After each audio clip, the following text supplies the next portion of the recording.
الحمد لله الحمد لله رب العالمين والعاقبة للمتقين والصلاة والسلام على رسوله سید المرسلین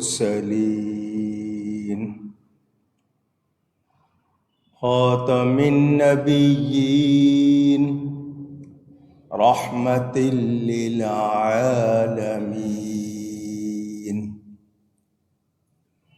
سیدنا و مولانا محمد رسول رب العالمین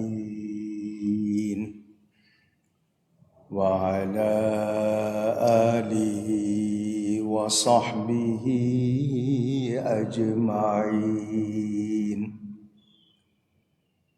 أما بعد فأعوذ بالله من الشيطان الرجيم بسم الله الرحمن الرحيم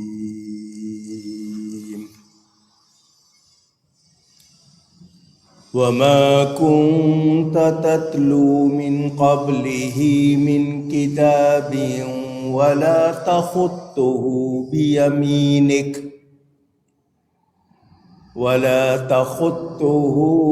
بيمينك إذا لارتاب المبطلون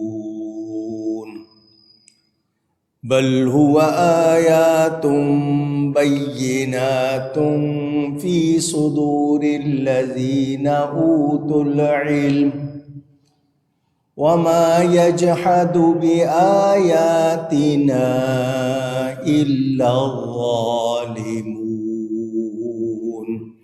صدق اللہ العلی العظیم۔ محبت کے ساتھ ایک مرتبہ دروشی پڑھ لیجئے۔ اللہم صلی علی سیدنا و مولانا محمد معدن الجود والکرم وآلہ وصحبہ وبارک وسلم۔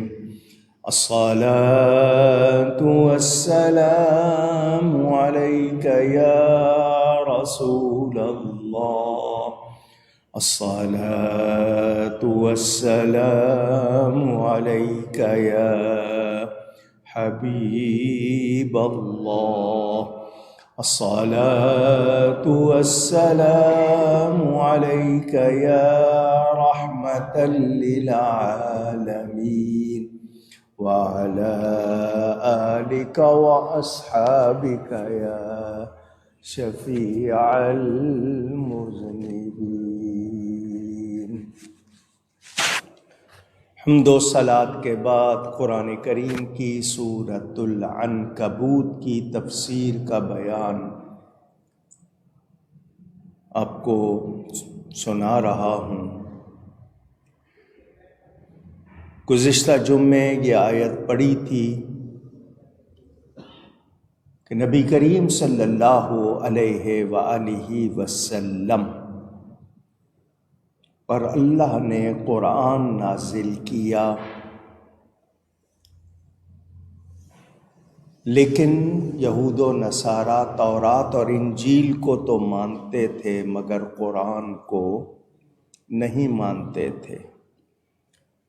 تو اس کا مطلب یہ کہ وہ رب تعالیٰ کو ہی نہیں مانتے تھے بلکہ اپنی خواہشات کو مانتے تھے۔ تو گزشتہ انبیاء پر کتابیں اتاری گئیں، ایسے ہی نبی پاک صلی اللہ علیہ وآلہ وسلم پر قرآن اتارا گیا۔ تو جب مسلمان آسمانی کتابوں پر، پہلی کتابوں پر اعتراض نہیں کرتے تو اہل کتاب کو بھی قرآن پر اعتراض نہیں ہونا چاہیے۔ اور یہ بتا دیا کہ نبی پاک صلی اللہ علیہ وسلم نزول قرآن سے پہلے نہ کوئی کتاب پڑھتے تھے، نہ اپنے ہاتھ سے کچھ لکھتے تھے۔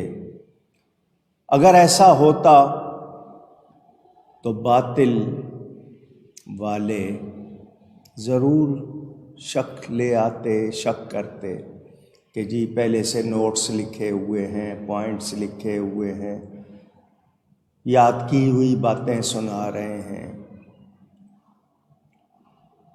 کہا گیا کہ قرآن کریم وہ روشن آیتیں ہیں کہ ان کے سینوں میں جن کو علم دیا گیا، اہل کتاب کے علماء موجود تھے جو آسمانی کتابوں کے پڑھنے اور جاننے والے تھے، جیسے حضرت عبداللہ بن سلام، وہ علماء یہود میں سے تھے، مگر نبی پاک سے قرآن سنا تو ایمان لے آئے۔ مشرکین مکہ میں سے بھی کچھ لوگ ایمان لائے، اور آئندہ تو سب نے ہی ایمان لانا تھا، لیکن بتایا جا رہا ہے کہ قرآن رب تعالی کا کلام ہے، کسی انسان کا بنایا ہوا نہیں ہے۔ بار بار آپ کو یہ بات بتاتا ہوں کہ قرآن مخلوق نہیں ہے، غیر مخلوق ہے۔ کلام متکلم کی صفت ہوتا ہے، جو بولا جائے بولنے والے کی صفت ہے، اور یہ اللہ کا کلام ہے، اور اللہ کی صفتیں مخلوق نہیں ہیں۔ بے مثل رب کا بے مثل کلام ہے۔ ان کو چیلنج کیا گیا کہ تم اگر سمجھتے ہو یہ انسانی کلام ہے تو عربی تمہیں بھی آتی ہے، اپنے آپ کو فصیح، بڑی صاف ستھری زبان والا بولتے ہو، اپنے مقابلے میں دوسروں کو اعجمی کہتے ہو، گونگے کہتے ہو کہ ہمارے سامنے بول نہیں سکتے، تو تمہیں بھی عربی آتی ہے، اس جیسا بنا لاؤ۔ پورا نہیں، 10 سورتیں، 1 سورت، 10 آیتیں نہیں، ایک چھوٹی سی آیت ہی بنا کے لے آؤ۔ مگر ساتھ ہی فرما دیا تم ایسا کر سکتے نہیں، نہ ہی تم سے ہوگا یہ۔ فَإِن لَّمْ تَفْعَلُوا وَلَن تَفْعَلُوا، تم کر ہی نہیں سکتے، کیونکہ یہ رب کا کلام ہے، کسی انسان کا کلام نہیں ہے۔ رب تعالی کا کلام ہے، اور کوئی کلام اس کے مثل ہو سکتا نہیں، مان لو۔ مگر وہ نہیں مانے۔ میں نے آپ کو پہلے بھی بتائی ہیں یہ باتیں کہ انبیاء کرام کو معجزات عطا ہوتے ہیں، معجزات جو آپ کی عقل کو عاجز کر دے ہیں۔ یہ کیسے ہو گیا؟ یہ کام اللہ کے ہوتے ہیں، ظاہر نبی سے معجزہ کہتے ہیں۔ نبی پاک صلی اللہ علیہ وسلم جس دور، جس معاشرے میں تشریف لائے، وہاں پر بڑا ان کو زعم تھا، ہم بڑی اچھی زبان والے ہیں، تو اللہ نے نبی پاک کو قرآن دیا جو سب سے بڑا معجزہ ہے، وہ اس کے سامنے بول سکے نہیں۔ نبی سے جب وہ سنتے تھے تو ان کو آگے سے بولنے کی جرأت نہیں ہوتی۔ اعلیٰ حضرت نے اسی لیے فرمایا نا، تیرے آگے یوں ہیں دبے لچے فصحا عرب کے بڑے بڑے۔ حضور جب آپ کلام کرتے ہیں تو یہ عرب کے بڑی صاف، اعلیٰ، عمدہ، شائستہ زبان والے ایسے ہیں دبے لچے، ان کو آپ کے سامنے بولنے کی جرأت۔ تیرے آگے یوں ہیں دبے لچے فصحا رب کے بڑے بڑے، کوئی جان منہ میں زبان نہیں بلکہ جسم میں جان نہیں۔ یوں لگتا ہے ان کے منہ میں زبان نہیں، بلکہ یوں لگتا ہے جسم میں جان بھی نہیں ہے۔ تو اللہ تعالیٰ نے وہ خصوصیت نبی پاک کو عطا فرمائی۔ اللہ فرماتا ہے یہ روشن آیتیں ہیں، قرآن کریم روشن آیتیں ہیں کہ ان کے سینوں میں جن کو علم دیا گیا اور ہماری آیتوں کا انکار نہیں کرتے مگر ظالم۔ یہ لوگ ظلم کر رہے ہیں، اللہ کا کلام سن کر بھی مانتے نہیں، ضدی ہیں، اسٹبن کہتے ہیں نا آپ لوگ، ہٹ درم، نہیں ماننا، جانتے ہیں سمجھتے ہیں پھر بھی مانتے نہیں۔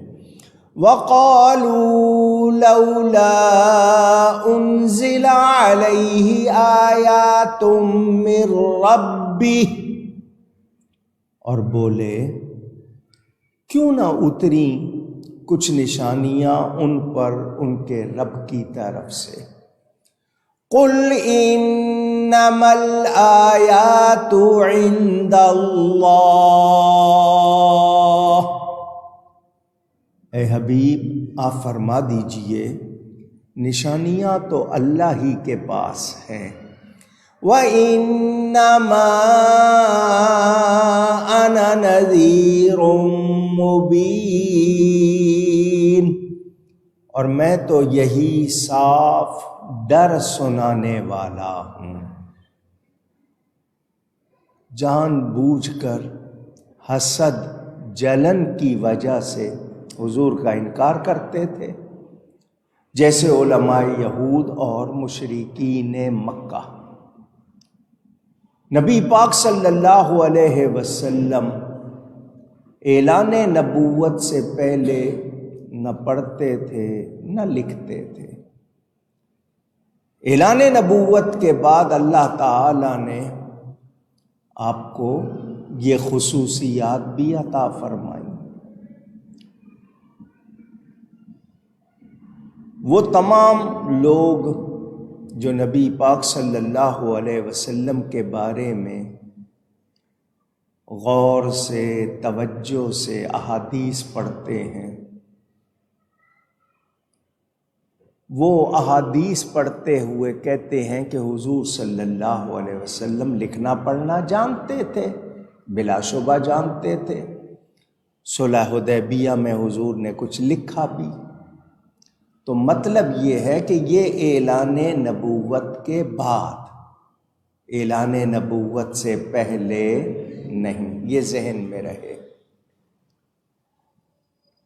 اس طرح کہ کفار مکہ تو کہہ دیتے کہ چونکہ حضور صلی اللہ علیہ وسلم شروع سے ہی عالم و فاضل پڑھے لکھے ہوئے ہیں، تو اب آپ نے اپنے زور علم سے، اپنی قوت علم سے قرآن بنا لیا ہے۔ اور علماء اہل کتاب یہ کہتے کہ ہماری کتابوں میں نبی آخر الزمان کی نشانیاں، علامات یہ لکھی ہیں کہ وہ پڑھے لکھے نہیں ہوں گے، کسی انسان کے سامنے شاگرد بن کر لکھنا پڑھنا سیکھا نہیں ہوگا، اور آپ تو لکھے پڑھے ہیں، لہٰذا وہ یہ کہتے کہ جی آپ سچے رسول نہیں ہیں، معاذ اللہ۔ اب جب آپ لکھے پڑھے نہیں تو کسی کو کسی شبہ کی گنجائش نہیں کہ پہلے اعلان نبوت سے پہلے لکھنا پڑھنا نبی پاک نے نہیں کیا۔ اب وہ لوگ جن کو نہ ماننا ہو وہ اڑی پر آ جائیں، اڑ جائیں، ضد کر لیں، تو پھر اس کا کوئی علاج نہیں ہوتا۔ عالم ہونا اور شان ہے، پڑھا لکھا ہونا اور شان۔ نبی کریم صلی اللہ علیہ وسلم وہ روشن آیتوں والے ہیں جو اہل کتاب کے سینوں میں محفوظ ہیں، کیونکہ اہل کتاب نبی پاک صلی اللہ علیہ وآلہ وسلم کو اول ہی سے پہچانتے تھے، جانتے تھے۔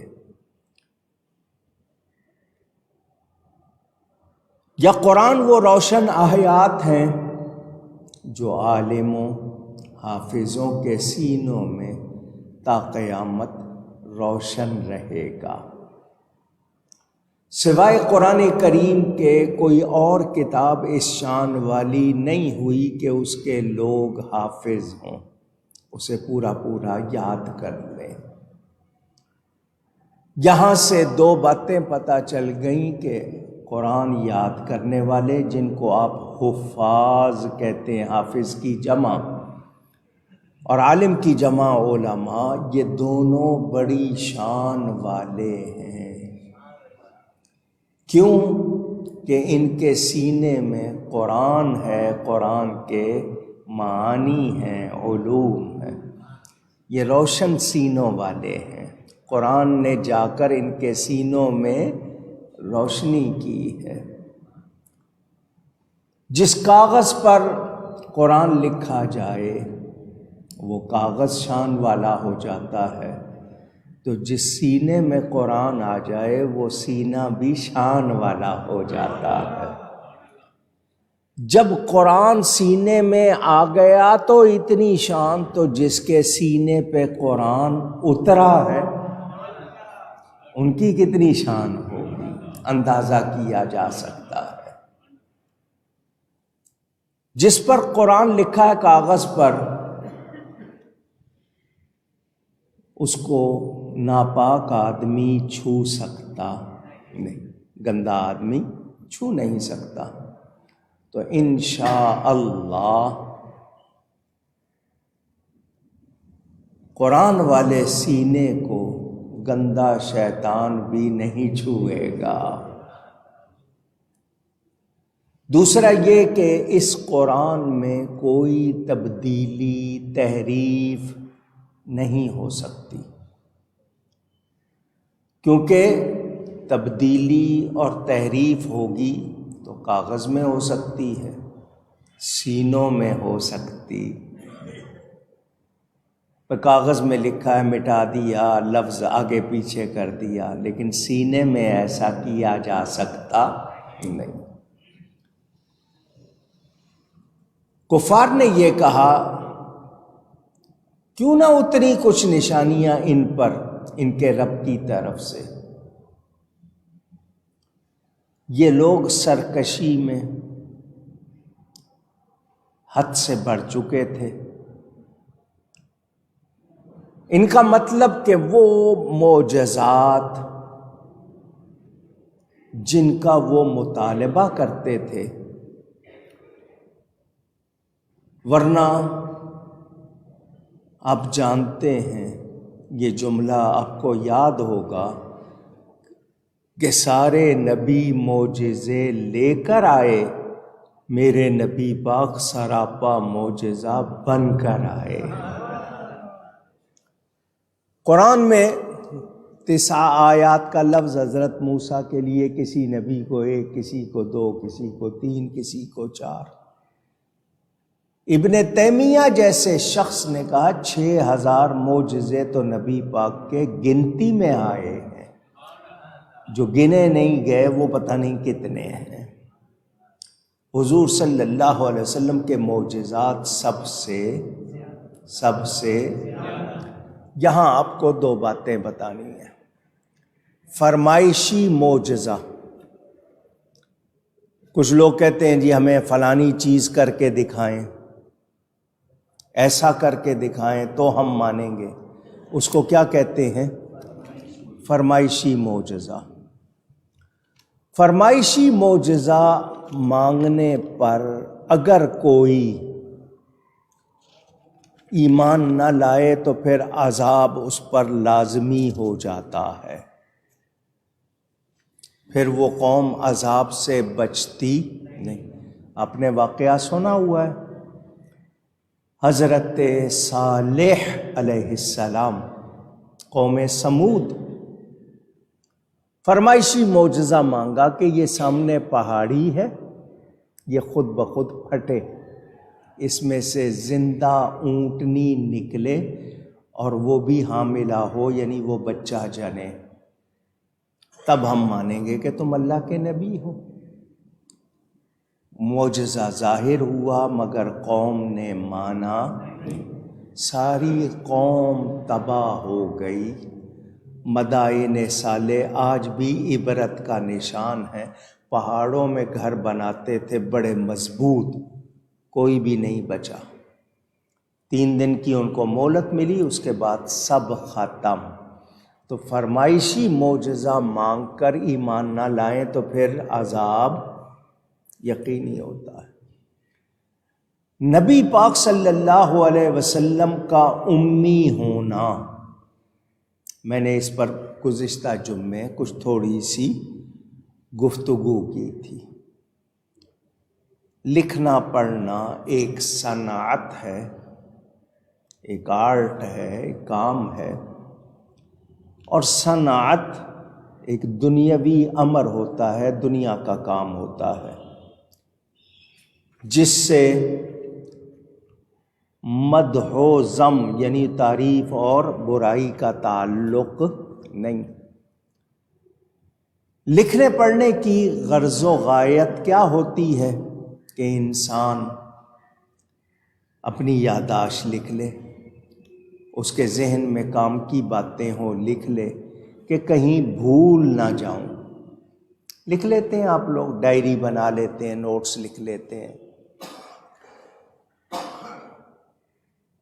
عربی میں کہتے ہیں کل علم لیس فی القرطاس ضاع، وہ علم جو لکھا نہ جائے وہ ضائع ہو جاتا ہے، سینوں میں رہ جاتا ہے، دوسروں تک نہیں پہنچتا۔ نبی کریم صلی اللہ علیہ وسلم اللہ تعالی کے آخری نبی ہیں اور سب سے زیادہ شان والے نبی ہیں۔ غفلت، فراموشی، بھول جانا، جس طرح ہمارا حال ہے نبی کا ایسا حال نہیں۔ اسی لیے آپ کو لکھنے پڑھنے سے کیا غرض؟ قرآن میں اللہ خود فرماتا ہے سَنُقْرِئُكَ فَلَا تَنْسَىٰ إِلَّا مَا شَاءَ اللَّهُ، آپ کو آپ کا رب ایسا پڑھائے گا کہ آپ بھولیں گے نہیں، سوائے اس کے کہ جو اللہ چاہے توجہ ہٹا دے، کچھ کر دے، مگر اللہ فرما رہا ہے آپ کو پڑھائیں گے، آپ بھولیں گے نہیں۔ یہاں پر کچھ لوگ بات کریں گے، اب میں نے یہ بات کی، کچھ لوگ آپ سے کہیں گے کہ دیکھیں حضور صلی اللہ علیہ وسلم نے 4 رکعت والی نماز شروع کی، 2 کے بعد سلام پھیر دیا۔ صحابہ نے عرض کی حضور نماز کم ہو گئی ہے یا آپ نے کم پڑھائی ہے؟ ادب والے تھے صحابہ۔ تو حضور نے جواب میں کیا فرمایا؟ میں بھولتا نہیں ہوں، لست انسا، میں بھولتا نہیں، ولیکن انس، میں بھلایا جاتا ہوں، لِأَسُنَّ، تاکہ تمہارے لیے طریقہ ہو جائے کہ تم بھول جاؤ تو کیا کرنا ہے، تمہیں مجھ سے وہ طریقہ آ جائے۔ تو اللہ کی عطا سے نبی بھولتے اونچی۔ حضور صلی اللہ علیہ وسلم جیسا جاننے والا عالم مخلوق میں کوئی اور نہیں۔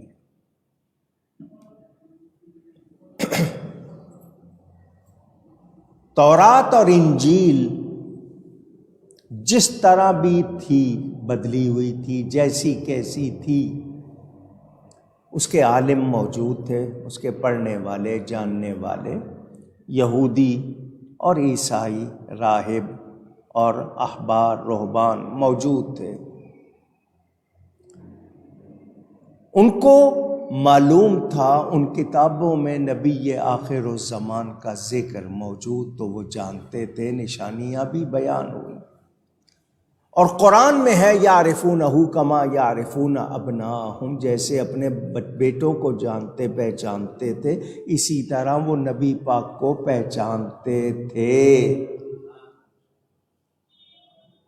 لیکن مانے نہیں، ضد کی وجہ سے۔ میرے دوستوں اور بزرگوں، حضور صلی اللہ علیہ وآلہ وسلم ہمارے جیسے بشر نہیں تھے، بے مثل بشر تھے، بے مثال بشر تھے۔ حضور صلی اللہ علیہ وآلہ وسلم کے بارے میں کوئی اگر ان کو اس طرح کہے کہ حقارت ہو، ہلکا پن ہو، تو ایسا شخص اپنے ایمان سے محروم ہو جاتا ہے، اس کا ایمان باقی نہیں رہتا۔ مثلا کوئی نبی کو ان پڑھ کہے، اور ان پڑھ کہنے کا مطلب یہ ہے کہ کچھ جانتے نہیں تھے اور اس میں حقارت ہو، تو پھر وہ اپنے ایمان کو بچا سکتا نہیں۔ وہ اللہ کی عطا سے جاننے والے، خود رب گواہی دے رہا ہے، الرحمن علم القرآن، رحمان ہے جس نے اپنے حبیب کو قرآن سکھایا، اور قرآن کے لیے ہے تبیان لکل شیء، ہر شے کا روشن بیان۔ تو اللہ سکھانے والا، نبی سیکھنے والے، اب کوئی کیا کہے نبی کے بارے میں، ہلکی غلط بات کرے تو کیا برداشت کی جا سکتی ہے؟ نہیں۔ میرے دوستوں اور بزرگوں، حضور صلی اللہ علیہ وسلم کسی انسان کے شاگرد اونچی۔ میں نے آپ کو واقعات سنائے ہوئے ہیں اولیاء کے، آپ کے ذہنوں میں ہوں گے۔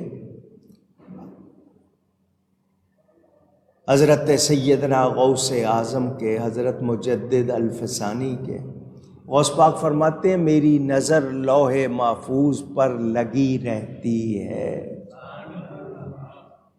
اللہ کی عطا سے ان کو یہ شان ملی ہے۔ کہتے ہیں ان عینی فی اللوح المحفوظ، میری آنکھیں، میری آنکھ لوح محفوظ پر لگی رہتی ہے۔ غوث پاک نبی نہیں ہے، صحابی نہیں ہے، ولی ہے۔ ایک ولی کی جب اتنی شان ہے، صحابی کی کتنی ہوگی، اور پھر نبی کی کتنی ہوگی، اور پھر نبیوں کے نبی کی کتنی ہوگی۔ سمجھدار آدمی کو اشارہ کافی۔ میرے دوستوں اور بزرگوں، جن کی نگاہ لوح محفوظ پر ہو، ان کو کسی کتاب کو دیکھنے پڑھنے کی کیا ضرورت؟ یہ جی نہیں کوئی کتابیں پڑھی ہوں گی، ان میں سے حضور نے جملے بنا لیے ہوں گے، انہوں نے نبی کو مانا اور جانا نہیں۔ میرے دوستوں اور بزرگوں، ہمارا یہ کہنا ہے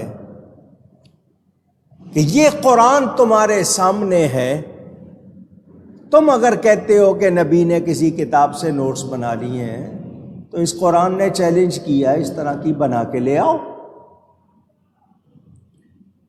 تمہیں بھی عربی آتی ہے، تم اپنے آپ کو بہت زبان والا کہتے ہو، اہل زبان، بنا لاؤ۔ یہ روشن آیتیں ہیں، جس کے سینے میں آ جائیں اس کا سینہ روشن کر دیتی ہے۔ یہ نور ہیں، یہ ہدایت ہیں، یہ رحمت ہے، یہ شفا۔ قرآن سے محبت ہو جائے تو پتہ چلے کہ قرآن کیا ہے، اللہ کا کلام۔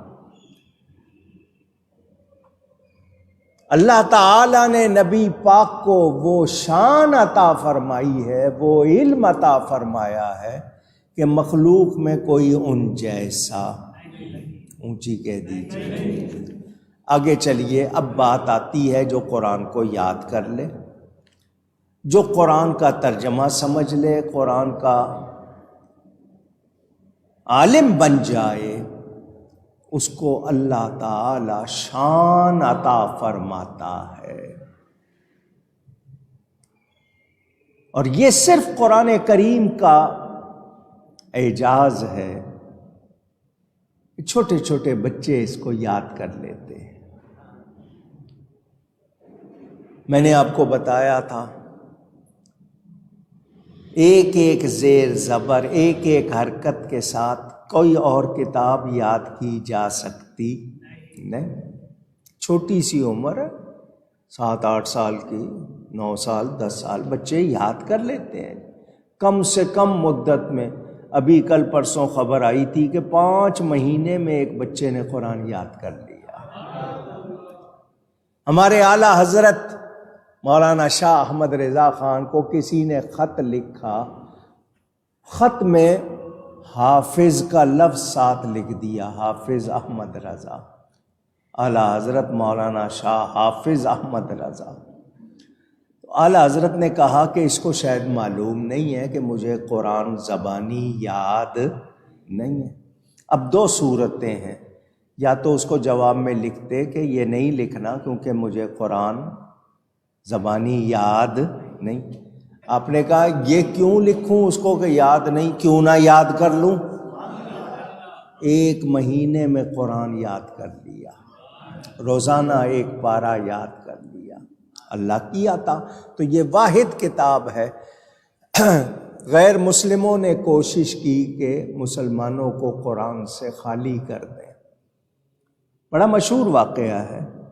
انہوں نے ساری دنیا سے قرآن اٹھانے شروع کیے، دکانوں سے خریدے، لوگوں کے گھروں میں گئے، قرآن ہے جی لاؤ ہمیں دے دو، جتنے پیسے مانگے لوگوں کو دے دیے۔ انہوں نے یہ سمجھا کہ یہ سارے قرآن سے خالی ہو جائیں گے، لاکھوں قرآن جمع کر لیے، لاکھوں۔ کسی نے ان سے کہا بھئی کیا کر رہے ہو؟ ان کا مسلمانوں کو قرآن سے خالی کرنا چاہتے ہیں، مسلمانوں کے پاس قرآن نہ رہے۔ ان کا نہیں کر سکتے۔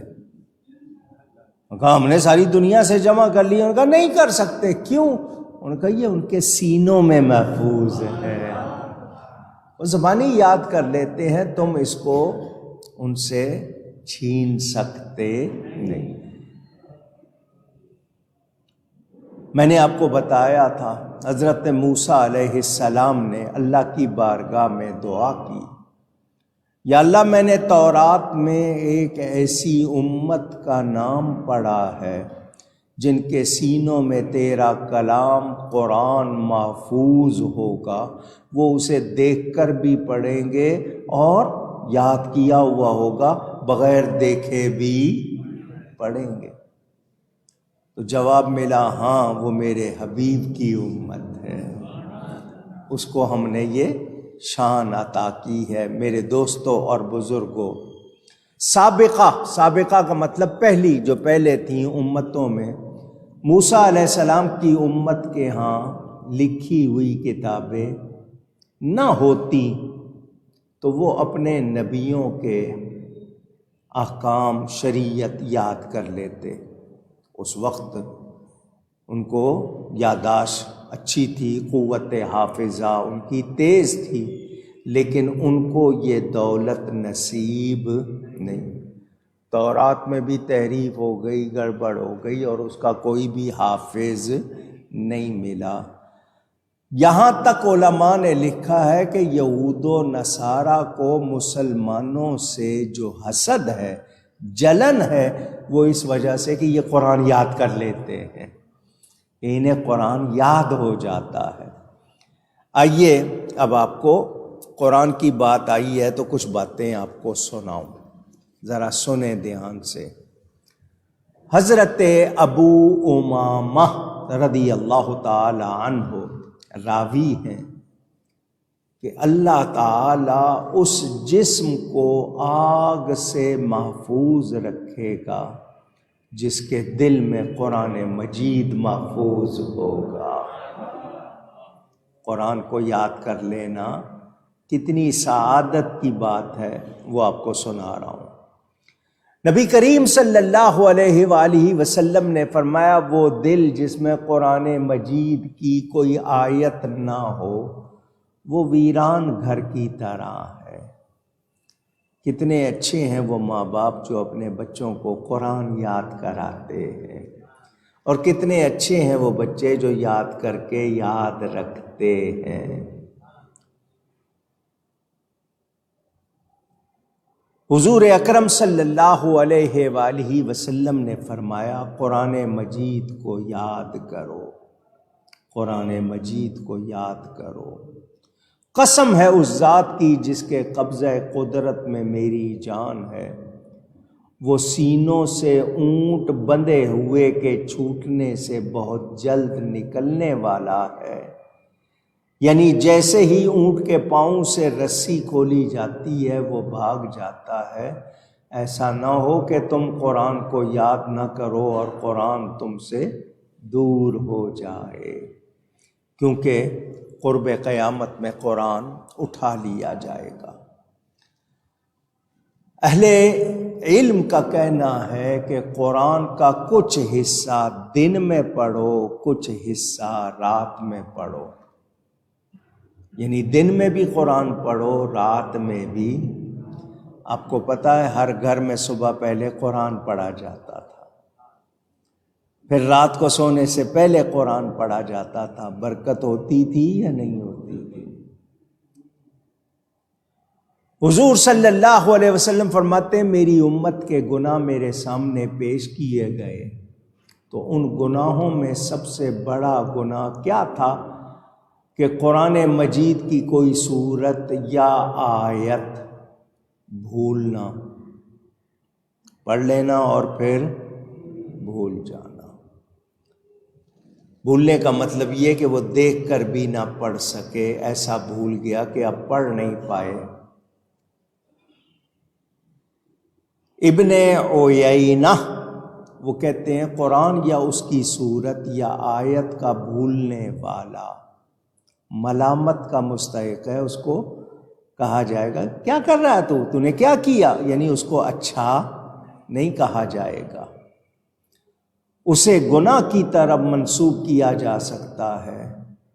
نسیان کا معنی ترک بھی آتا ہے، یعنی چھوڑ دینا، تو قرآن کو چھوڑنا نہیں چاہیے۔ آپ بھی کہیے قرآن کو نہیں چھوڑنا چاہیے، قرآن سے وابستہ رہنا چاہیے۔ روز قرآن پڑھنا، اونچی کہیں، روز قرآن پڑھنا، روز قرآن پڑھنا، زیادہ نہ پڑھ سکو کچھ تو پڑھو، یہ نہ ہو کہ بالکل ہی ہاتھ نہیں لگایا۔ اب یہاں دو مسئلے بھی سنا دوں۔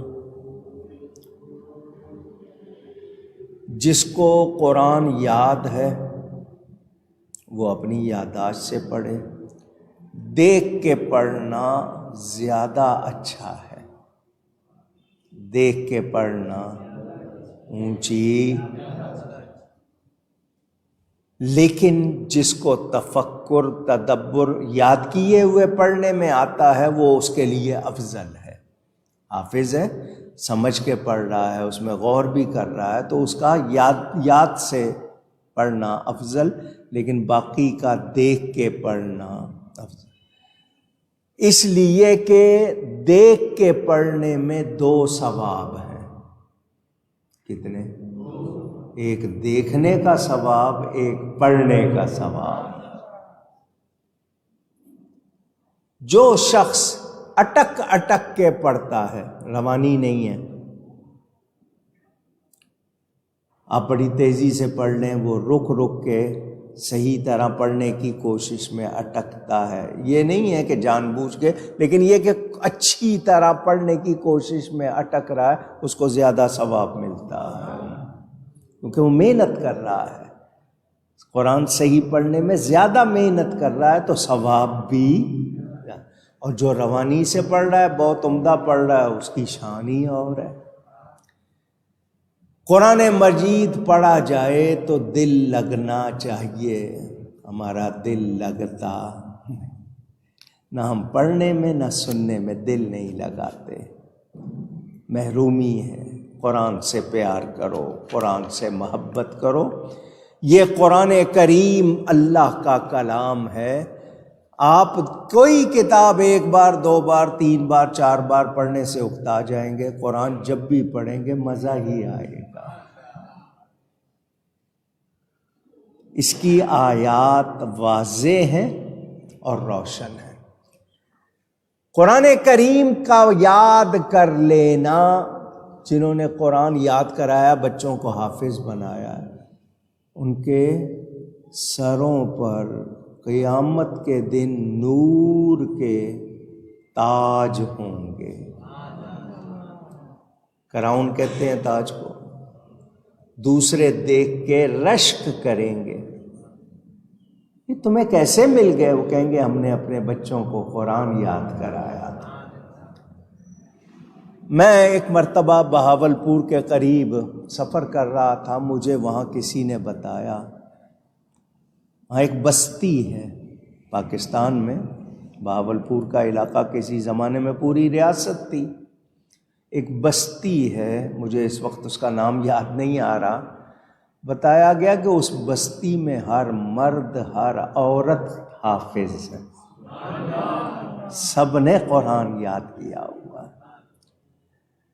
علی پور سیدہ کے امیر ملت حضرت سیدنا پیر جماعت علی شاہ صاحب علی پوری رحمۃ اللہ علیہ، ان کے خاندان میں مردوں عورت سارے ہی قرآن کے حافظ تھے۔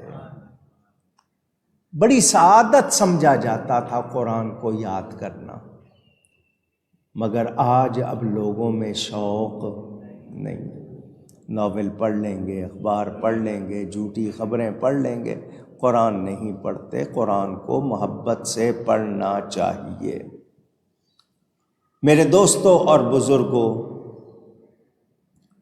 یہ اللہ کا کلام ہے۔ کس کا کلام؟ مولائے کائنات حضرت سیدنا علی کرم اللہ تعالی وجہ الکریم فرماتے ہیں، میرا جب دل چاہتا ہے نا کہ اللہ تعالیٰ مجھ سے باتیں کرے، میں قرآن پڑھتا ہوں۔ جب میرا دل چاہتا ہے میں اللہ سے باتیں کروں، میں نماز پڑھتا ہوں۔ روز ختم کرو، 2 دن میں کرو، 3 دن میں کرو، 7 دن میں کرو۔ ہمارے ہاں تو سال بھر میں بھی مشکل ہوتا ہے، رمضان میں لوگ پڑھ لیتے ہیں، آگے پیچھے پتہ ہی نہیں۔ میرے دوستوں اور بزرگوں، یہ قرآن سینہ کھولتا ہے، شفا بھی ہے۔ کوئی چاہے کہ اس کا دل صاف ہو جائے، اس میں اچھے خیالات آئیں، اس میں اچھائی آئے، روشنی آئے، تو تدبر کے ساتھ بہت غور سے قرآن کو پڑھے، حروف بھی پڑھے، ان کے معنی بھی سمجھے تدبر کے ساتھ۔ رات کو جاگے، یہ 5 نسخے بتائے دل صاف کرنے کے۔ قرآن پڑھے غور سے، رات کو کچھ حصہ آرام کرے، کچھ جاگے، اور سحری کے وقت گڑ گڑائے، روئے، اور لوگوں میں زیادہ مکس ہونا پسند نہ کرے، اور اللہ والوں کی صحبت میں رہے۔ یہ 5 نسخے ہیں، جو ایسا کرتا ہے پھر اس کو قلب کی صفائی ملتی ہے۔ یہ قلب صاف کرنا پڑتا ہے۔ حضرت سیدنا شیخ الاسلام والمسلمین سلطان الزاہدین حضرت بابا فرید الدین مسعود گنج شکر رضی اللہ تعالی عنہ، آپ نے فرمایا تھا نا، اٹھ فریدا ستیا جھاڑو دے مسید، تو ستوں رب جاگدا تیری ڈاڈے نال پرید۔ اللہ سے محبت کے دعوے اور غفلت میں رہنا، دل بھی صاف کرو۔ یہ جھاڑو دے مسید کا مطلب دل کی صفائی ہے، دل صاف کرو۔ جس کا دل جاگ جائے اس کی قسمت جاگ جاتی ہے۔ اللہ تعالی ہمیں توفیق عطا فرمائے۔ آپ نے سنا ہوا ہے انسان سے خطا ہوتی ہے، اس کے دل پر کالا ایک نقطہ بن جاتا ہے باریک۔ انسان توبہ نہیں کرتا، وہ سیاہی پھیلتی جاتی ہے، پھیلتی جاتی ہے، یہاں تک کہ پورے دل کو کالا کر دیتی ہے۔ جیسے شیشے پہ زنگ چڑھ جاتا ہے تو وہ کالا سیاہ ہو جاتا ہے، ایسے ہی دلوں کا حال ہے۔ تو دلوں کو صاف کرنا ہے تو رب کا کلام پڑھو۔ اس رب کے کلام پڑھنے سے کیا ہوتا ہے؟ صفائی آ جاتی ہے۔ کیا آ جاتی ہے؟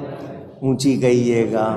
ہمارے دل صاف نہیں ہے، میل ہی میل ہے، کہیں حسد ہے، جیلیسی ہے، کہیں عداوت ہے، بغض ہے، عناد ہے، رشتہ داروں سے، دوستوں سے، پڑوسیوں سے، ملنے والوں سے۔ اور پھر وہ والے دل جن میں اللہ کے پیاروں کا عناد ہو، دشمنی ہو، بغض ہو، کینہ بھرا ہوا ہو، کیا حال ہوگا ان کا؟ تو ہم یہی چاہتے ہیں، یا اللہ یہ دل تیری تجلی گاہ ہے، اس میں صفائی ہو۔ اور صفائی کا طریقہ یہ ہے کہ رب کا کلام پڑھیں، اچھوں کی صحبت میں بیٹھیں۔ اللہ فرماتا ہے میں ساتوں آسمانوں میں نہیں سما سکتا، ساتوں زمینوں میں نہیں سما سکتا، سمانا چاہوں تو اپنے بندے کے دل میں سما جاؤں۔ تو دل صاف ہوگا تو بات بنے گی نا، میلی جگہ پہ تو آپ بھی نہیں رہیں گے۔ اور دوسری روایت، قلب المؤمن عرش اللہ تعالی، مومن کا دل اللہ کا عرش ہے، اللہ کا۔ اس کی صفائی کرو، یاد الہی، کلام الہی، صحبت اولیاء، اچھی باتیں پڑھنا سننا سے دل صاف ہوتے ہیں، دلوں میں روشنی آتی ہے۔ میرے دوستوں اور بزرگوں، ہمیں بتایا گیا کہ ہمیں روشن آیتوں والا قرآن ملا ہے، ہمیں روشنی چاہیے، نور چاہیے، تو اس قرآن سے تعلق۔ اب دوسرا مسئلہ یہ کہ قرآن سے فیض اس کو ملے گا جس کو نبی سے پیار ہوگا، جو نبی کو نور مانے گا، نور مان کر نور مانگے گا، اور پھر نور آئے گا، قرآن پڑھے گا تو سمجھ آئے گا۔ جس کے دل میں نبی کا عشق، نبی کی محبت، نبی کی تعظیم نہیں، قرآن اس کے حلق سے نیچے نہیں اترے گا۔ حدیث شریف ہے، فرمایا بڑا اچھا کر کے پڑھیں گے، تم سنو گے تو ہیں اتنی اچھی قرات، مگر وہ ان کے حلق سے نیچے نہیں اترے گا، کیوں کہ سینے میں نبی کا فیضان نہیں ہو۔ نبی سے تعلق، نبی سے وابستگی، یہ اصل ایمان ہے۔ اگر نبی سے صحیح تعلق نہیں ہے تو ہم سچے مومن نہیں۔ کافروں نے مطالبے کیے، ان پر ایسی نشانیاں کیوں نہیں اتاری رب نے؟ تو بتا دیا گیا کہ تمہاری فرمائش پہ بات نہیں بنے گی، رب تعالی جانتا ہے، تم تو ضد میں بات کر رہے ہو، تمہارا مقصد ان نشانیوں کا حاصل کرنا نہیں ہے، تم تو صرف نبی کو پریشان کرنے کے لیے باتیں کر رہے ہو۔ اگر آپ ان کا مطالبہ کرتے پورا، جو معجزہ وہ مانگتے وہ دکھاتے، وہ دوسرا مطالبہ کرتے، وہ تیسرا کرتے، وہ اسی طرح کرتے رہتے، انہوں نے ماننا نہیں۔ بڑا مشہور واقعہ مولانا روم نے مثنوی میں لکھا، ابو جہل وہیں رہتا تھا مکہ مکرمہ میں، معجزے دیکھتا تھا، بار بار آتے ہوئے اس نے اپنے زمین سے اپنے ہاتھ میں کچھ پتھر کے کنکر تھوڑے سے مٹھی میں لے لیے، نبی پاک صلی اللہ علیہ وسلم کے سامنے آ گیا۔ مولانا روم مثنوی میں لکھتے ہیں، اس نے آ کے کہا، گر رسولی چیز دستم نہاں، اگر تو رسول ہے بتا میری مٹھی میں کیا ہے۔ گر رسولی چیز در دستم نہاں، کہ تم تو آسمانوں کی خبر رکھتے ہو، بتاؤ میری مٹھی میں کیا ہے۔ دیکھیں کافر بھی مانتا ہے کہ جو چیز چھپی ہوئی ہے نبی اس کو جانتا ہے، نبی کو اللہ کی عطا سے غیب کا علم ہوتا ہے۔ وہ پوچھ رہا ہے حضور صلی اللہ علیہ وسلم اس کو فرما رہے ہیں تیرا فرمائشی یہ مطالبہ ہے نا کہ میں بتاؤں تیری مٹھی میں کیا ہے، تو نے ایک بات پوچھی ہے، میں دو بتاؤں گا، دو کر کے دکھاؤں گا۔ اس نے کہا وہ کیا؟ فرمایا میں بتاؤں گا تیری مٹھی میں کیا ہے، اور جو چیز تیری مٹھی میں وہ بتائے گی میں کون ہوں۔ اس نے کہا ایسا ہوگا؟ فرمایا ایسا ہوگا، تو پھر بھی نہیں مانے گا، ساتھ ہی کہہ دیا۔ تو فرمائشی معجزے ایک پورا کریں گے، وہ کہیں گے یہ کر کے دکھاؤ، دوسرا کہیں گے یہ کر کے دکھاؤ، انہوں نے ماننا نہیں۔ حضور صلی اللہ علیہ وسلم نے فرمایا تیری مٹھی میں پتھر کے ٹکڑے ہیں اور وہ بھی 6 ہیں۔ اس نے تو ایسے ہی مٹھی بھر لی تھی، گنے بھی نہیں تھے۔ حضور نے فرمایا کھول کے دیکھ لے، تیری مٹھی میں پتھر کے کنکر ہیں چھوٹے چھوٹے اور 6 ہیں۔ اس نے کھول کے دیکھا تو واقعی 6۔ فرمایا کان کے قریب لے جا۔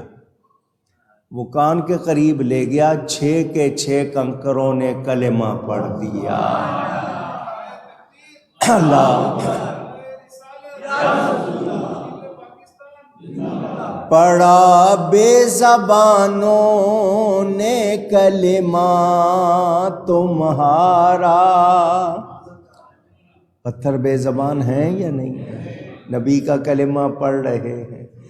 پڑھا بے زبانوں نے کلمہ تمہارا، ہے سنگو شجر میں بھی چرچا تمہارا۔ سنگ پتھر کو، شجر درخت کو، ان میں بھی نبی ہی کے چرچے ہیں۔ کان جدھر لگائیے تیری ہی داستان ہے۔ اس نے پھینک دیا پتھروں کو، ان پتھروں نے کلمہ پڑھا تو ان کو نبی کے قدموں میں جگہ مل گئی۔ کہنے لگا تجھ جیسا جادوگر کوئی نہیں، معاذ اللہ، مانا نہیں۔ تو یہ کافر مطالبہ کر رہے ہیں کیوں نہ اتری کچھ نشانیاں ان پر ان کے رب کی طرف سے۔ وہ اتنی نشانیاں دیکھ کے نہیں مانے ہو اور بولتے جاؤ گے، مانگتے جاؤ گے، ماننے والی بات کرو نا۔ اور نبی پاک نہیں دکھا رہے، کیوں کہ انہوں نے اگر فرمائشی معجزہ کر لیا اور دیکھ کے نہیں مانے تو یہ عذاب آئے گا۔ ان کی بھلائی کر رہے ہیں، ان کو بچا رہے ہیں، اور وہ جانتے ہیں، دیکھ رہے ہیں، پھر بھی مانتے نہیں۔ کیوں؟ آئیے سنیں۔ اللہ نے فرمایا میرے حبیب آپ فرما دیجئے نشانیاں تو اللہ کے پاس ہیں، اور میرا کام میں تمہیں صاف ڈرانے والا، ڈر سنانے والا ہوں۔ اولم یکفیہم انا انزلنا علیک الکتاب یتلی علیہم، اور کیا یہ انہیں بس نہیں کہ ہم نے تم پر کتاب اتاری جو ان پر پڑھی جاتی ہے؟ اس قرآن کو نہیں دیکھ رہے، دھیان نہیں دے رہے؟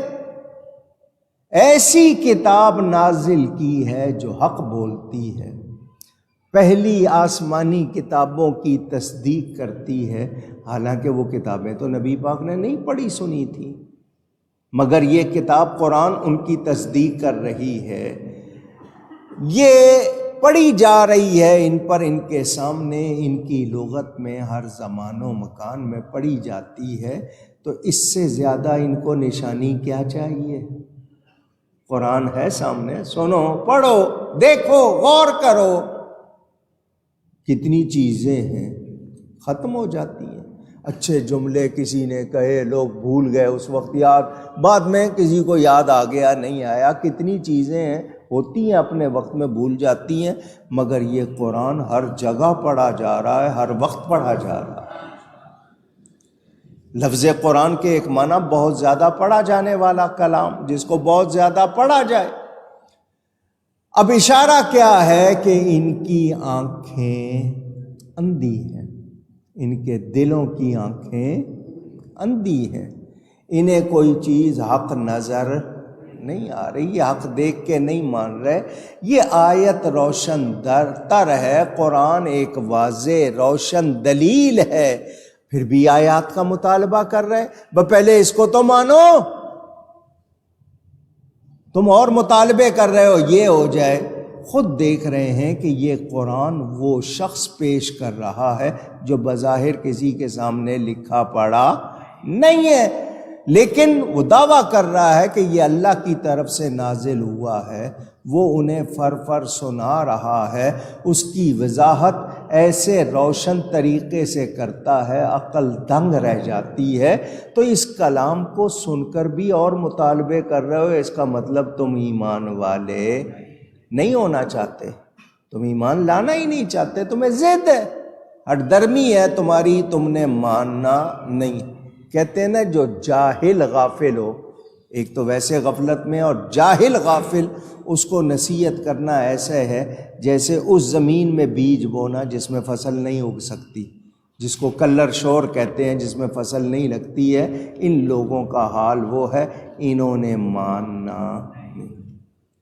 مجھے بتائیں، نبی نے چاند کو 2 ٹکڑے کر کے دکھایا یا نہیں؟ پتھروں سے کلمہ پڑھایا یا نہیں؟ درختوں کو چلایا یا نہیں؟ کون سے کتنے معجزے دکھائے، لیکن پھر بھی وہ نہیں مان رہے، کیونکہ وہ ماننا چاہتے نہیں۔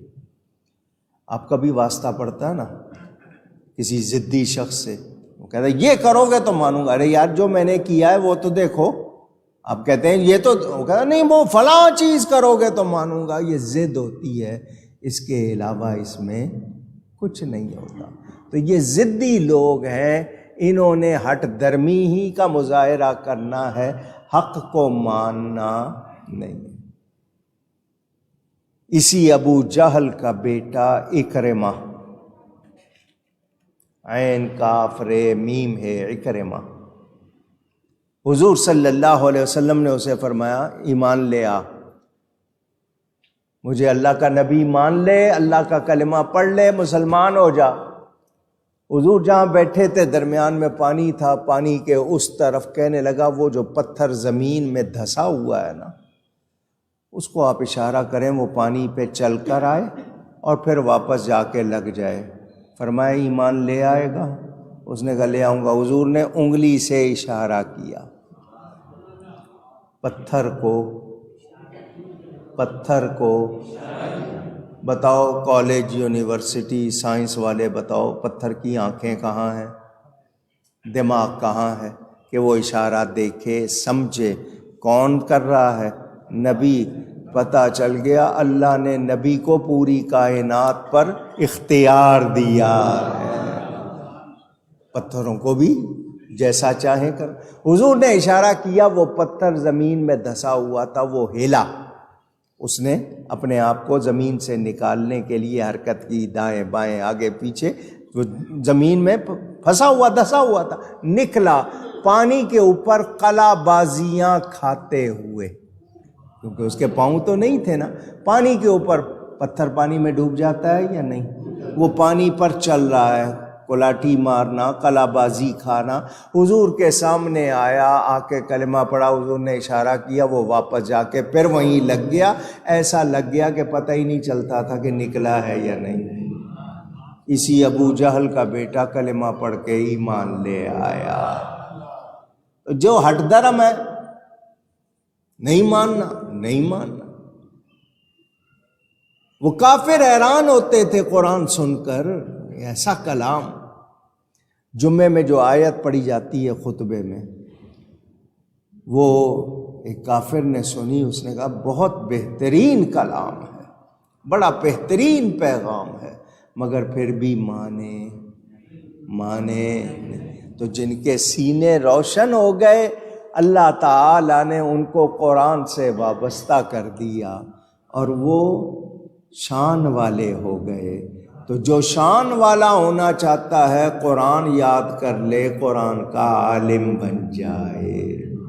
جتنا زیادہ علم حاصل کرتا رہے گا اتنی شان بڑھتی رہے، مگر قرآن پڑھنے والا ایمان والا ہو، اپنی مرضی کا معنی نہ کرے، ترجمہ تفسیر اپنی مرضی کی نہ کرے۔ سمجھ آ رہی ہے بات؟ یہ لوگ جو آج نبی کی شان کو نہیں مان رہے، یہ انہی لوگوں کے طریقے پر ہیں یا نہیں ہیں؟ جو اس وقت نبی کی شان کا انکار کر رہے تھے یہ آج کر رہے ہیں۔ اور مومن کیا کہتا ہے؟ مومن یہی کہتا ہے اللہ کی مخلوق میں میرے نبی جیسا کوئی نہیں۔ نبی کی شان کتنی بلند ہے، کتنی اونچی ہے۔ اعلیٰ حضرت کیا فرماتے ہیں؟ زہ عزت و اطلاع محمد صلی اللہ علیہ وسلم۔ کیا شان ہے، کیا بلندی ہے نبی کی۔ عزت دیکھنی ہے، اطلاع ان کی بلندی دیکھنی ہے۔ نبی کی شان سننا چاہتے ہو؟ زہ عزت و اطلاع محمد کہ ہے عرش حق زیر پائے محمد صلی اللہ علیہ وسلم۔ اللہ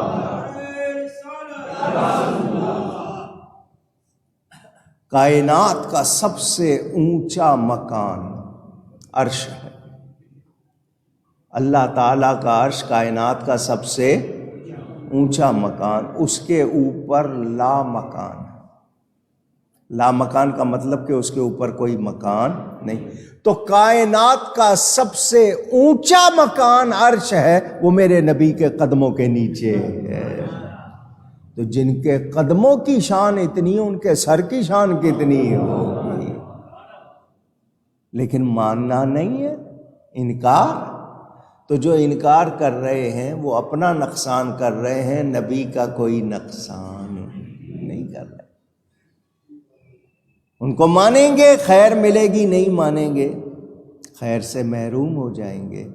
تو حضور اکرم صلی اللہ علیہ وسلم اللہ کی شان سے مخلوق میں سب سے زیادہ عالم ہیں، سب سے زیادہ شان والے ہیں۔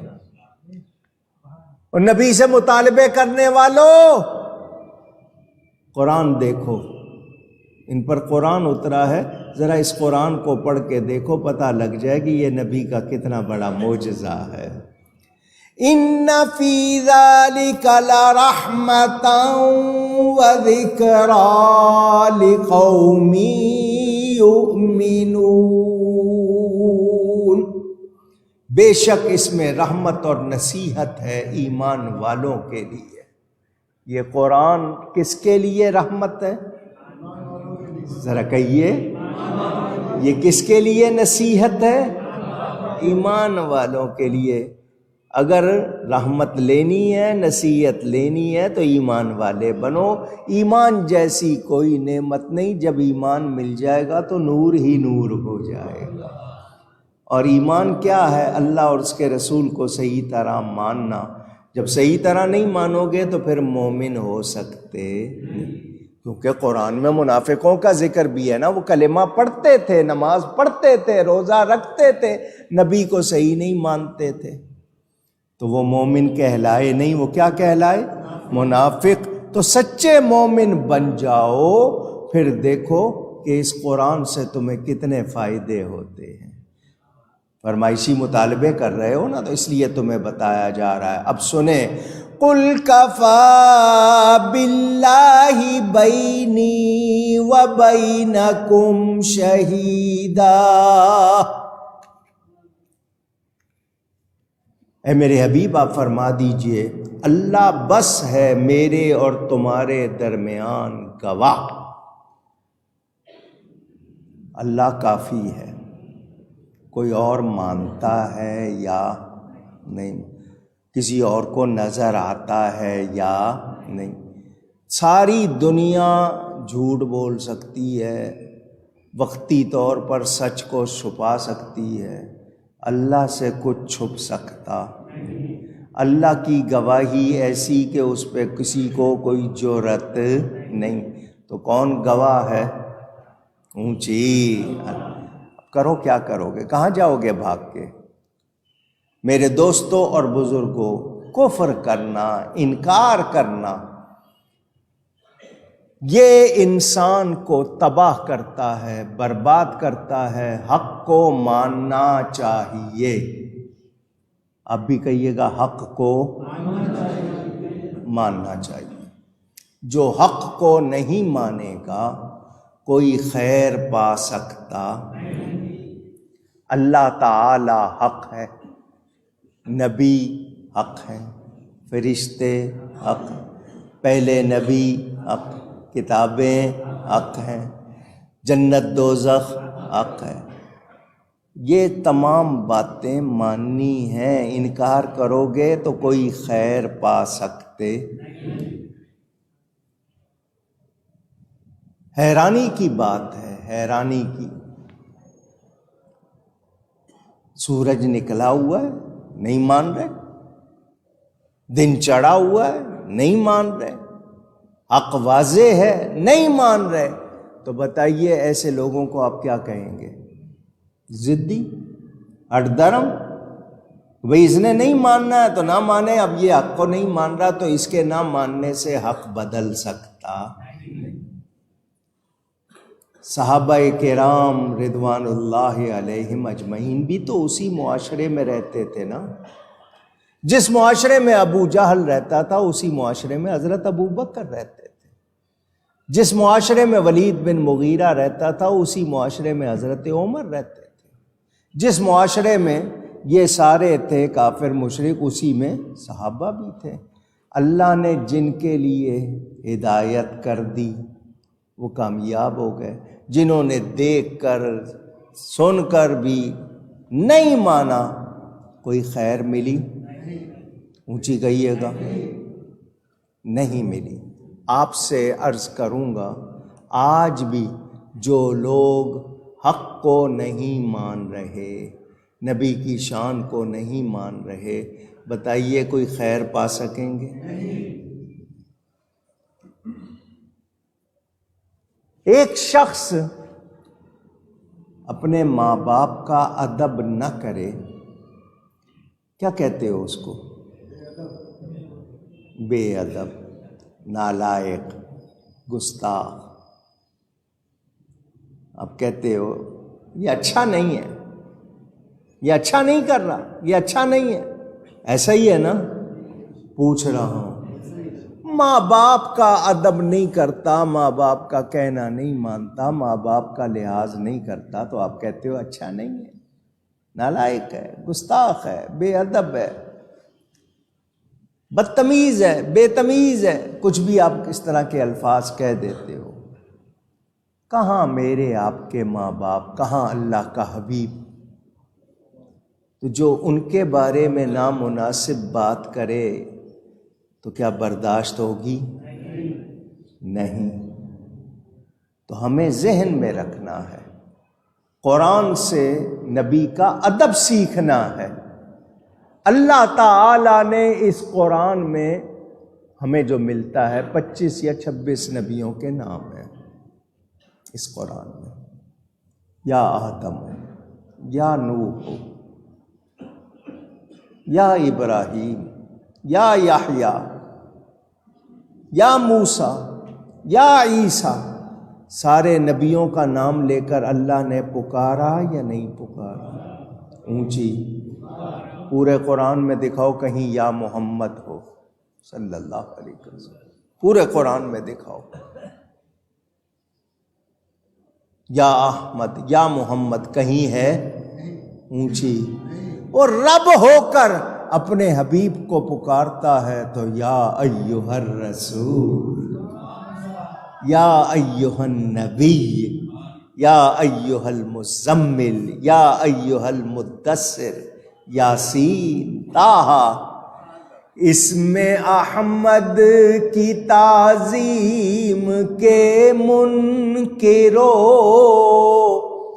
ان کی عظمت کو قرآن میں دیکھ لو، بے لقب ان کا نام مبارک کہیں، ان کے معبود نے بھی پکارا نہیں، بے لقب ان کا نام مبارک کہیں، ان کے معبود نے بھی پکارا نہیں۔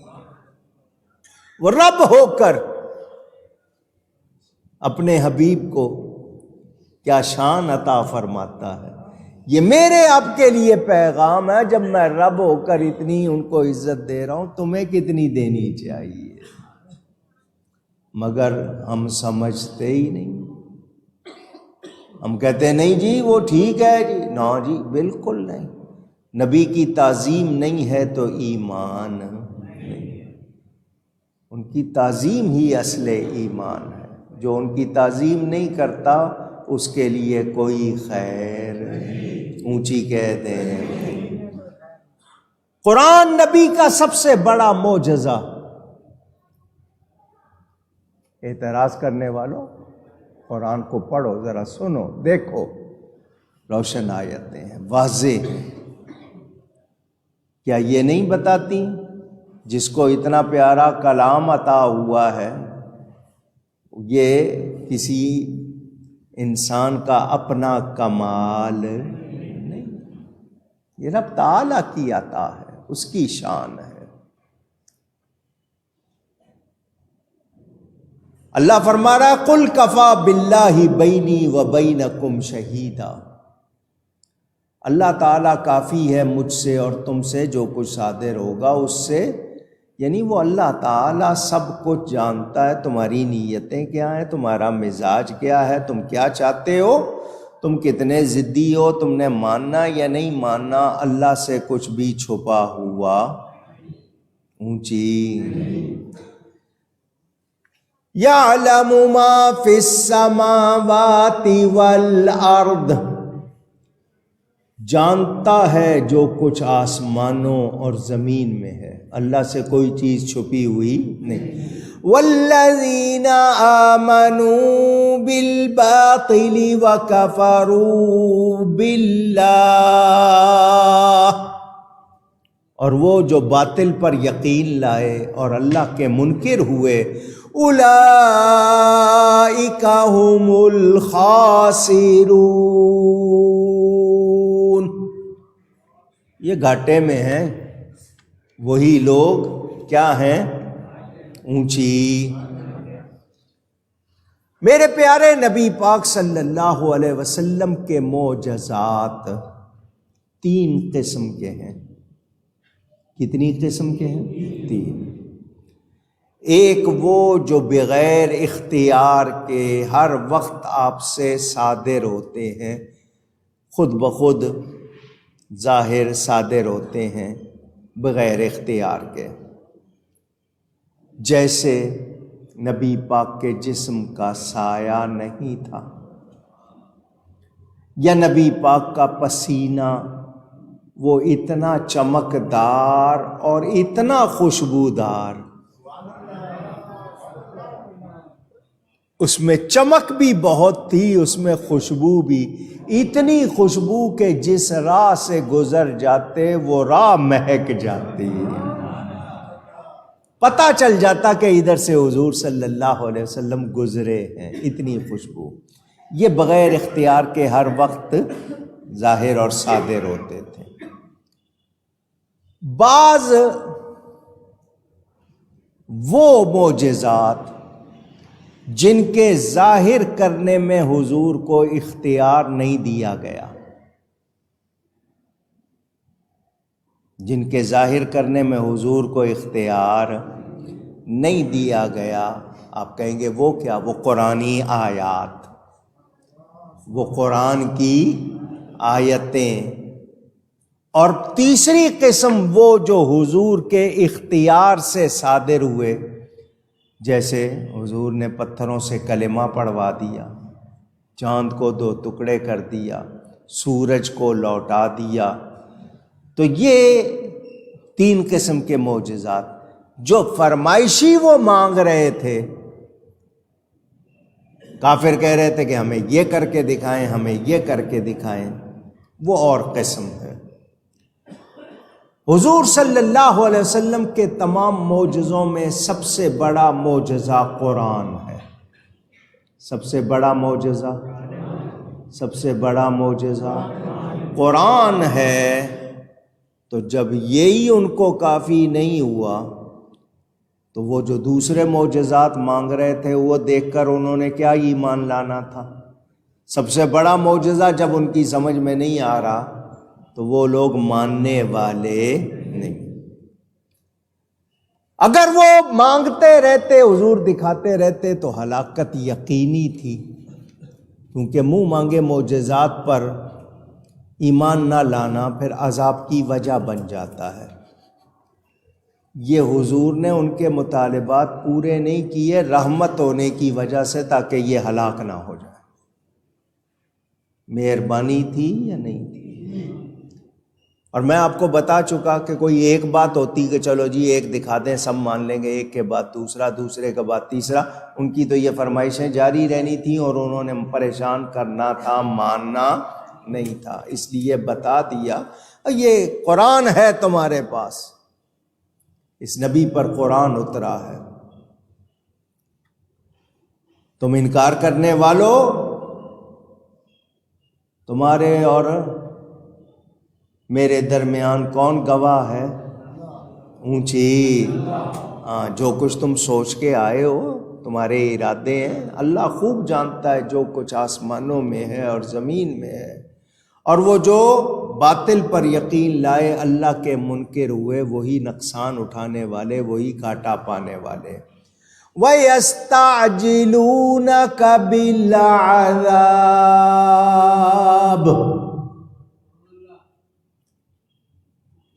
آگے سے کافر کیا کہتے تھے؟ لے آؤ عذاب. اللہ فرماتا ہے اور تم سے عذاب کی جلدی کرتے ہیں. وَلَوْلَا أَجَلٌ مُّسَمًّى لَّجَاءَهُمُ الْعَذَابُ. اور اگر ایک ٹھہرائی ہوئی مدت نہ ہوتی تو ضرور ان پر عذاب آ جاتا. آپ لوگوں کا بھی مزاج ہے، غصے میں آتے ہیں نا، کر لو کیا کر لو گے، دکھاؤ کیا کر سکتے ہو، لے آؤ جو کچھ لانا ہے، تم نے جو کرنا ہے. آپ لوگ بھی وہ کہتے تھے نا عذاب لے آؤ. اللہ فرماتا اگر ہم نے عذاب کی مدت ٹھہرائی نہیں ہوتی تو وہ بھی لا دیتے. انہوں نے کیا سمجھا ہے؟ رب کو بے بس سمجھا، نبی کو لاوارث سمجھا. کیسی باتیں کر رہے ہیں یہ؟ وَلَا يَأْتِيَنَّهُمْ بَغْتَةً وَهُمْ لَا يَشْعُرُونَ. اور یہ عذاب کی جلدی کرنے والے سن لیں، ان پر اچانک عذاب آئے گا اور یہ بے خبر ہوں گے، سو رہے ہوں گے، مست ہوں گے، بے خبر ہوں گے اور اچانک ان پر عذاب آ جائے گا. میرے دوستوں اور بزرگوں، آج ہمیں یہ بات جان لینی چاہیے کہ کسی شے کو وقت سے پہلے طلب کرنا، ٹائم سے پہلے، بڑی جلدی خیال ہے، کسی چیز کو جلدی مانگنا وقت سے پہلے. یہ کافر کیا کہہ رہے ہیں؟ عذاب فوراً آ جائے.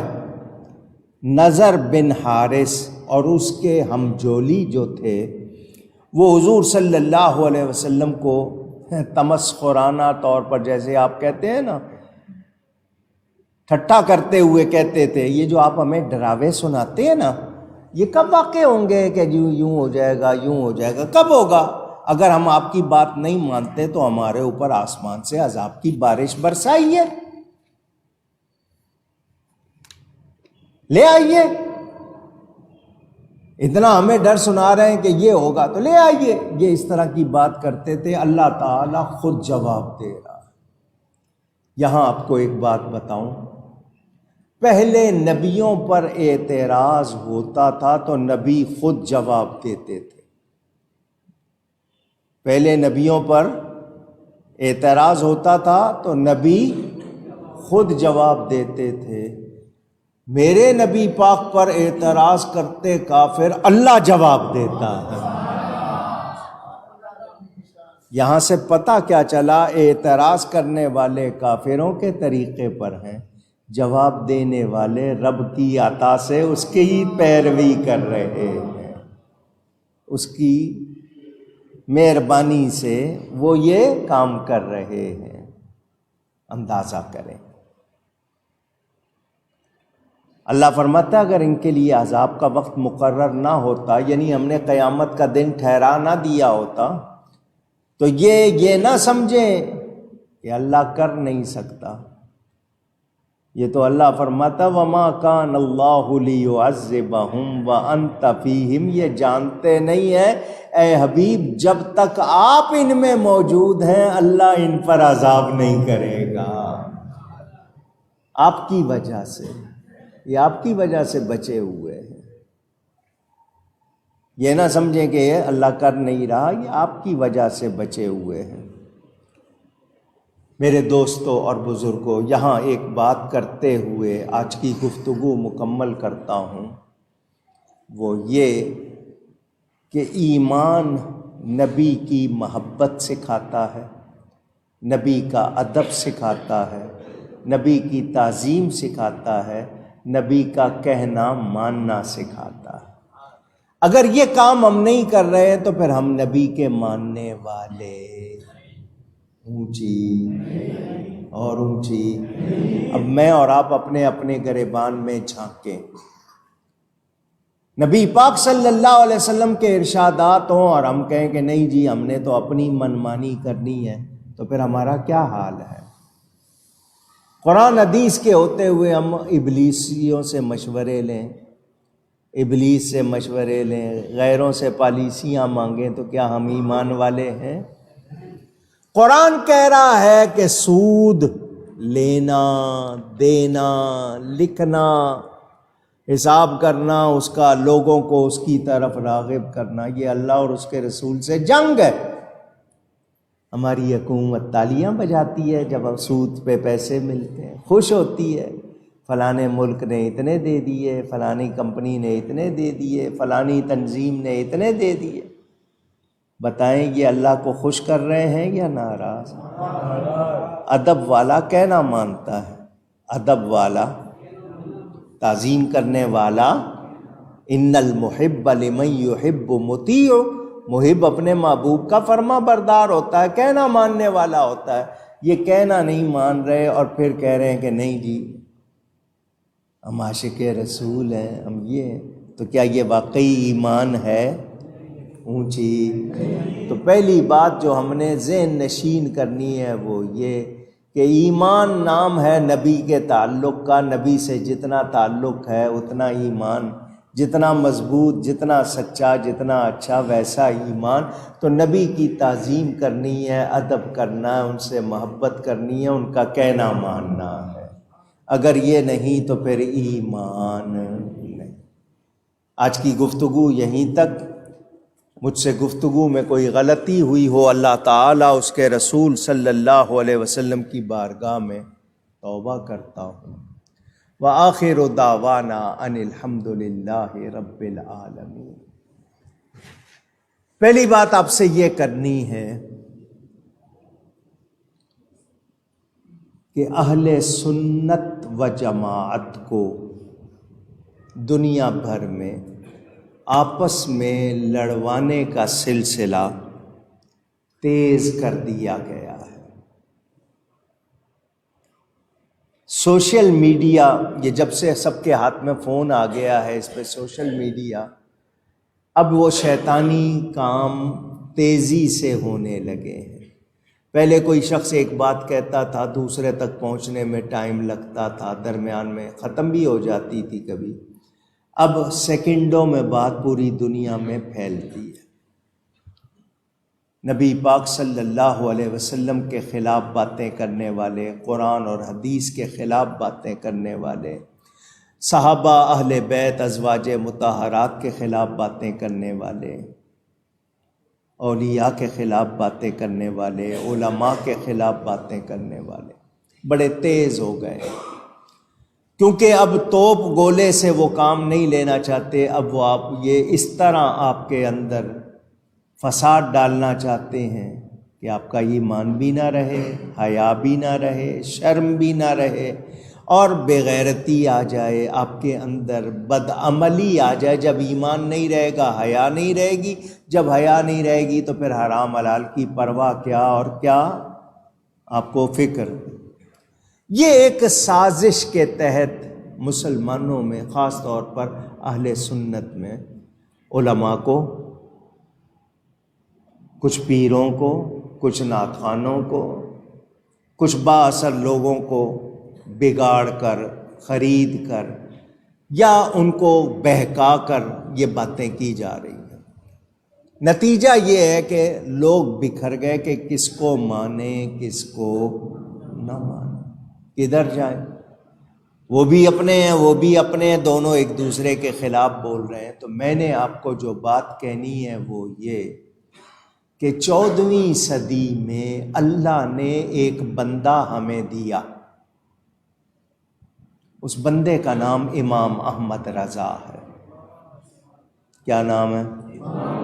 اعلیٰ حضرت امام احمد رضا۔ ہم ان پر جمع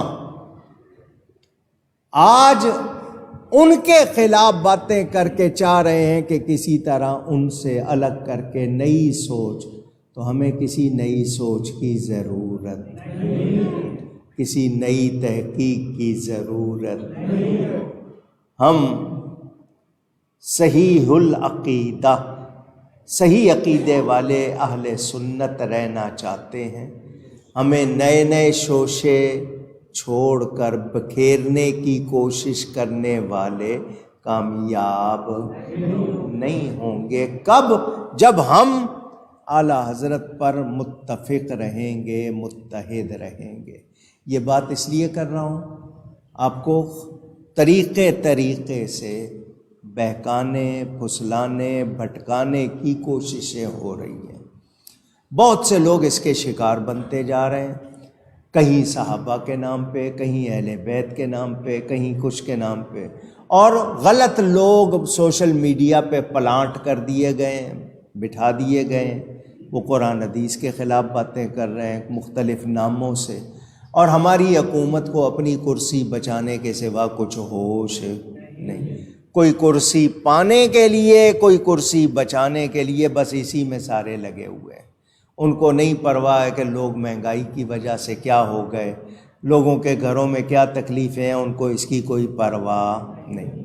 تو مجھے اور آپ کو ایمان بچانے کے لیے اعلیٰ حضرت مولانا شاہ احمد رضا خان بریلوی رحمۃ اللہ علیہ کا دامن نہیں چھوڑنا۔ سمجھ آ گئی؟ کوئی کہے کہ نہیں جی ان کی تحقیق جو تھی وہ اس ٹائم میں تھی، یوں ہے وہاں ہے، کوئی ان سے بہتر لائے بات تو مانیں گے، لیکن اللہ نے ان سے جو کام لیا ہے، انہوں نے 14ویں صدی میں جیسے ہمارے عقیدوں کی حفاظت کی ہے، ہم اسی پہ قائم رہنا چاہتے ہیں۔ اللہ ہمیں قائم رکھے۔ سمجھ آ گئی بات؟ ایک بات۔ دوسری بات یہ کہ ملکی سیاست سب کے سامنے ہے۔ یہ جتنے بھی پارٹیوں کے لوگ ہیں، مجھے بتاؤ ان میں سے کوئی پاک صاف ہے؟ پوچھ رہا ہوں آپ سے۔ کسی نے لوٹ مار کی ہوئی ہے، کسی نے قتل کروائے ہوئے ہیں، کسی نے زمین ہڑپ کی ہوئی ہے، کسی نے کسی کو کیا کیا ہوا ہے، روز نفرتیں، گالیاں، آپ روز ہی ان کے سنتے ہیں، ایک دوسرے کو گالیاں دے رہے ہیں، کسی کو غدار کہہ رہے ہیں، کسی کو کیا کہہ رہے ہیں، کوئی چور ہے، کوئی لٹیرا ہے، کوئی کیا ہے، کوئی کیا ہے، کسی کا دامن صاف اونچی۔ تو کیا ان کے پیچھے لگ کے ہم اپنا وطن بگاڑ دیں؟ یہ پاکستان اسلام کے لیے لیا تھا، اسلام کے عملی نفاذ کے لیے لیا تھا۔ تو اب آپ نے اگر اب بھی آپ نے یہ خیال احساس نہیں کیا تو سوچئے کیا ہوگا۔ اب آپ نے کسی بے دین کو، بدعقیدہ کو ووٹ ورنہ وہ جو کریں گے، آپ نے چونکہ ان کو ووٹ دیا ہوا ہے، آپ کے ووٹ کی طاقت سے وہ کریں گے، آپ بھی گناہ گار ہو جائیں گے۔ تو واضح کر دو، جو نبی کا غلام ہے وہی ہمارا ہے، جو نبی کا غلام نہیں وہ ہمارا۔ یہ بات اب آپ نے یاد کرنی ہے اور اس کا مظاہرہ کرنا ہے۔ اگر نہیں کریں گے تو سوچ لیجئے کیا ہوگا۔ تیسری بات یہ کہ ہم اہل سنت و جماعت الحمدللہ صحابہ کے بھی غلام ہیں، اہل بیت کے بھی۔ نہ ہمیں کسی صحابی کی بے ادبی کرنی ہے، نہ اہل بیت میں سے کسی کی بے ادبی کرنی ہے۔ کوئی بے ادبی کر رہا ہے تو اس سے دوستی نہیں رکھنی، سیدھی سی بات ہے۔ نہ ہمیں کوئی صحابہ سے الگ کر سکتا ہے، نہ اہل بیت سے۔ ہم نے دونوں سے پیار کرنا ہے۔ اللہ نے جن کو جو شان دی ہے وہ ماننی ہے۔ سمجھ آ گئی؟ کسی ایک صحابی کی بھی بے ادبی ہمیں گوارا نہیں، اور اہل بیت میں سے کسی کی بے ادبی برداشت نہیں، سیدھی سی بات۔ آپ نے میرے والد صاحب قبلہ رحمۃ اللہ علیہ کو دیکھا، تقریباً 28 سال انہوں نے کراچی میں جو محنت کی، اس کو اہل سنت کا گڑھ بنایا، چاقو کھائے، چھریاں کھائیں، گالیاں سہیں، پتھر برداشت کیے، لیکن اللہ نے ان سے کام لیا۔ گلی گلی نبی کے نغمے گونجے، یا رسول اللہ کے نعرے گونجے۔ وہ محرم کی مجلسیں جب انہوں نے شروع کی تھیں اہل سنت کی طرف سے، تو اس کا ایک نصاب بنایا تھا۔ پہلے دن توحید، دوسرے دن رسالت، پھر 4 دن صحابہ اور 4 دن اہل بیت۔ پوری امت کو باندھ کے رکھا ہوا تھا کہ اہل بیت سے بھی پیار اور صحابہ سے بھی۔ آج کچھ ہیں جو کہتے ہیں ہم صحابہ کو مانیں گے، اہل بیت کو نہیں۔ اہل بیت کا ذکر کریں تو کہہ دیتے ہیں رافضی ہو گئے، صحابہ کا ذکر کریں تو کہیں ناسبی ہو گئے۔ ہم نہ خارجی ہیں، نہ رافضی ہیں، نہ ناسبی ہیں، نہ تفضیلی ہیں، ہم اہل سنت و جماعت سنی ہیں۔ ہمیں نبی کی ہر نسبت سے پیار، نبی کی ساری بیویاں، نبی کی ساری اولاد، نبی کے سارے صحابہ، سارے سچے، سارے اچھے، سارے ہی پیارے۔ ٹھیک ہے، اس پیغام کو بھولنا نہیں۔ اکاڑا میں مولانا محمد رمضان حامی اہل سنت کے ایک اچھے واعظ خطیب تھے، انتقال کر گئے، اللہ ان کی مغفرت فرمائے۔ پتوں کی، اکاڑا سے لاہور جائیں راستے میں پتوں کی، وہاں میری پھوپھی ذات بہن وہ انتقال کر گئیں، اللہ ان کی بھی مغفرت فرمائے۔ کوٹ ادو رحیم یار خاں میں حضرت مولانا سید حسین احمد شاہ صاحب مدنی انتقال کر گئے، اللہ ان کی مغفرت فرمائے۔ شیخ عبد الرحمن قطانی عرب میں بڑے فاضل بزرگ تھے، وہ انتقال کر گئے، اللہ ان کی بھی مغفرت فرمائے۔ اور بھی جتنے لوگ اس دوران اہل ایمان چلے گئے، اللہ ان سب کی مغفرت فرمائے۔ اور ہم سب کو اللہ تعالی آفتوں سے، بلاؤں سے، موذی بیماریوں سے، گمراہی سے، گمراہوں سے محفوظ رکھے۔ آپ سب کا بہت شکریہ۔ یہ چند اعلان اور اس کے بعد پھر سنتیں پڑھیں۔